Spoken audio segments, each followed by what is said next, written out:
My name is Tanya Willis. This is my aunt. And my childhood story is The Nightingale by Hans Christian Andersen. And according to Salem Press, the Biological Encyclopedia, he was born April 2nd, 1805, and passed away in August 4th of 1875. He was a Dutch writer, and he did many writings, many things as far as plays, poems, novels, but he's mostly remembered by his childhood fairy tales, such as Thumbelina, Little Mermaid, and of course, my story, which is The Nightingale. Now, The Nightingale is about the Emperor of China, who has a beautiful palace and has many visitors from all over the world that comes to see his palace because of all his wonderful things. They come and they visit, and when they come through, they, at the end of the tour, they say, "Oh no, there's got to be more. I don't want to leave. It's such a beautiful place." Well, one of his gardeners heard this, and he says, "Okay, well, there's one thing in his garden that is the most beautiful thing in all of China." Of course, the visitors follow the gardener out to a very ordinary tree, and they look up, and there's a gray bird in the tree. And they said, "Why did you bring us out here? It's an ordinary tree with an ordinary bird." And they said, the gardener says, "No, you've got to listen." And so they listen to the nightingale sing its song, and when it opens its mouth and it sings its song, the song is so beautiful that it brings joy to everybody's heart. And the visitors now stop coming to the palace. They start coming only to the gardens because everybody loves the nightingale.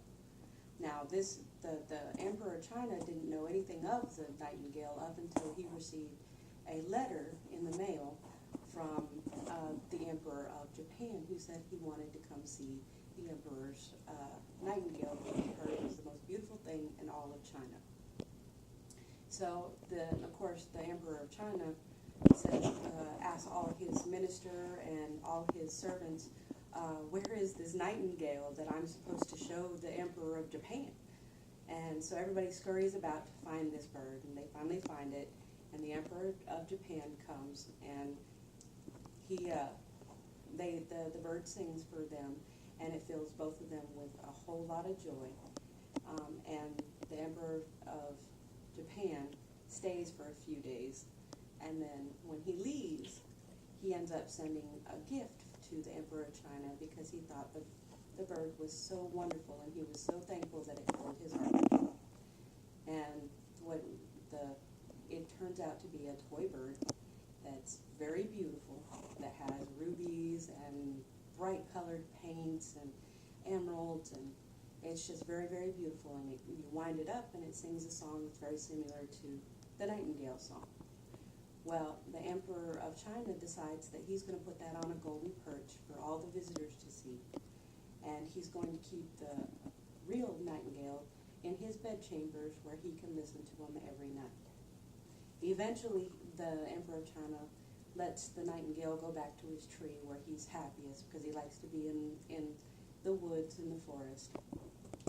And shortly after that, the toy bird that is wound up for all the visitors to see breaks down.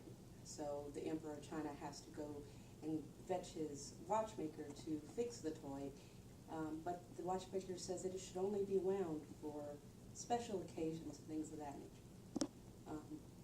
So he puts it back on the perch and doesn't wind it up very much, and the people stop coming to the palace to see all the wonderful things, and the emperor grows very lonely and sickly, and he's in his bed, and he's close to death when the gardener tells the nightingale, says, "Your friend is very ill, you should go to him."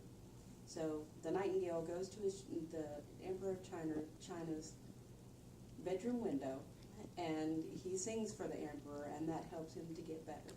And that's the end of the book. And thank you for your time.